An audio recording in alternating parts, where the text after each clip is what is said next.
নমস্কার বন্ধুরা, আমি মনির লাইফস্টাইলে আপনাদের সবাইকে স্বাগত জানাই। তো সকাল সকাল ঘুম থেকে উঠে দেখে বৃষ্টি শুরু হয়ে গেছে। ঘুম থেকে উঠে বৃষ্টি দেখলে মনটাও ভালো হয়ে যায়। আর আয়ুষ ঘুমোচ্ছিল, তার জন্য আমি কাপড় কাচছিলাম, তো অনেকটা জল গড়িয়ে গিয়েছিল।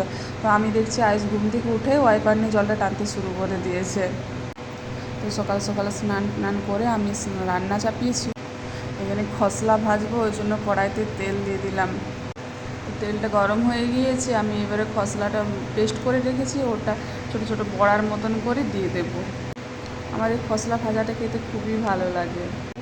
খসলা সব জায়গাতে পাওয়াও যায় না, আমাদের এদিকে পাওয়া যায় বাঁকুড়া পুরুলিয়া সাইডে। তো আয়ুষের বাবা গিয়েছে মাছ আনতে বাজারে, তো এখনও ওরা আসেনি। আমার রান্না অনেকটাই হয়ে গিয়েছে, তো ওরা চলে এসছে মাছ নিয়ে। যে মাছটা ঢালতে গিয়ে হাতে কাটা লেগে গেল। মাছ এনেছে, রুই মাছ এনেছে, বড় বড় সাইজের মাছটা, তো অনেকটা তেলও আছে। এখানে টাটকা মাছ পাওয়া যায় না, বরফ দেওয়া মাছ। এই যে দেখুন, খসলা ভাজাটা অনেকটাই হয়ে এসছে। আমি আবার খসলাগুলো বড়াগুলো তুলতে পারি না, ওই জন্য একটু ভেঙে ভেঙে গিয়েছে। আমার খসলা ভাজা হয়ে গিয়েছে, এটা নামিয়ে নেব, তারপরে বাকি রান্নাগুলো সব সেরে নেব।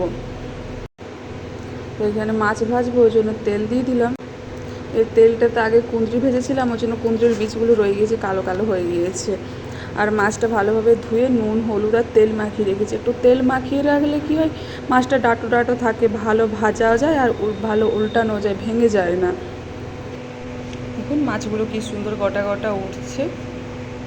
মাছটা ভাজা হয়ে গিয়েছে। আমি আগে কুঁদরি আর আলু ভেজে নিয়েছিলাম। তো এই পান্তা ভাত কোথায় কোথায় আছে, এটা মনসা পুজো উপলক্ষে হয় শ্রাবণ সংক্রান্তিতে। মাছগুলো সব ভাজা হয়ে গিয়েছে, এবারে মাছটা রান্না করার জন্য আমি এতে তেল টমেটো সব দিয়ে দিলাম। আর সরষেটা আগে পেস্ট করে রেখেছিলাম, সরষে লঙ্কা পোস্ত সব ভালোভাবে পেস্ট করে রেখেছি। আজকে আবার কারেন্টও ছিল না, ওই জন্য একটু দেরি হয়ে গেল। নিচে আরও যে যারা আছে তাদের কাছ থেকে মশলাটা পেস্ট করে নিয়ে এলাম, আমাদের বাড়িতে কারেন্ট ছিল না বলে। তো এই মাছটা সরষে দিয়ে করার থেকেও জিরে আদা দিয়ে করলে বেশি ভালো লাগে খেতে।